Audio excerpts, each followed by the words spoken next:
నేను మీ సీమ సిన్నోడ్నే. మీ సీమ సిన్నోడు ఈరోజు మీకు ఒక మంచి వార్త పట్టుకొచ్చాడు. సూపర్ ఉంటుంది చూడండి. ఇదిగో ఇతను చాలా కష్టాలు ఉన్నాడు. చేసేది బంట్రోతు పని అంట. విజయవాడ పన్నుల శాఖ ప్రభుత్వ కార్యాలయంలో పనిచేస్తాడు. పొద్దున్నే పోయి సారోళ్ళకు సలాం కొట్టి ఫైళ్ళు అటు ఇటు పోయడం ఈయన పని. ఎంత కష్టమైన పని కదా.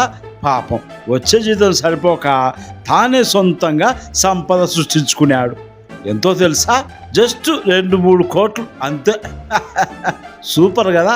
నిన్న ఏసీబీ సారోళ్ళు వచ్చి ఆయన ఇంటి మీద పడితే అక్కడ దొరికిన సొమ్ము చూసి వాళ్ళకే దిమ్మ తిరిగి మైండ్ బ్లాక్ అయిపోయింది. అది ఓరి నాయనో, ఒక అటెండర్ దగ్గర ఇన్ని బంగారు బిల్లలా, ఇన్ని వెండి పల్లాలా, లక్షల్లో బ్యాంకు బ్యాలెన్స్లా.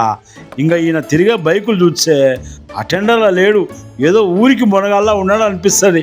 ఇంకా ఈయన లెక్కలే ఇచ్చుంటే ఈయన ఎవరికైతే కాఫీలు టీలు మోసుకెళ్తాడో ఆ పైన కూర్చున్న పెద్ద బాబుల బండారు ఇంకెంత ఉండాలా. పేదోడు చెమటోడ్చి తిని తినగానక వచ్చే రూపాయిని కట్టే వీళ్ళేమో ఇట్లా పీక్కరింటున్నారు. అయ్యా శ్రీనివాస, అటెండర్ అంటే అందరికి సాయం చేసేవాడు అనుకున్నాం, కానీ నువ్వు అడ్డంగా దోసుకునే అక్రమార్గం అనుకోలే. నీకు నీ అనుకున్న ఆ పెద్ద తలకాయలకు ఒకటే చెప్తాండ, లంచాలు తినేటప్పుడు తీయగా ఉంటాయి, కానీ పాపం పండింది అనుకో ఇదిగో ఇట్టనే కక్కిస్తాను.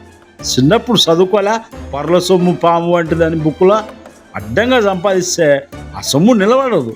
చూసినారు కదా, అవినీతి అనేది ఒక చెదపుడు లాంటిది. ఒక చిన్న బంట్రోతే ఇంతలా పాకిపోయాడంటే వ్యవస్థలో లోతుగా ఉన్న తిమింగళాల సంగతి తెలుసుకుంటేనే ఏ రేంజ్లో ఉంటారో అర్థం చేసుకోవచ్చు. అసలే ఇప్పుడు ఏపీలో సంపద సృష్టించే కాలం నడుస్తుంది. ఎంత జాగ్రత్తగా ఉంటే అంత మేలు. ఏమంటారు సామె? కామెంట్లో చెప్పండి.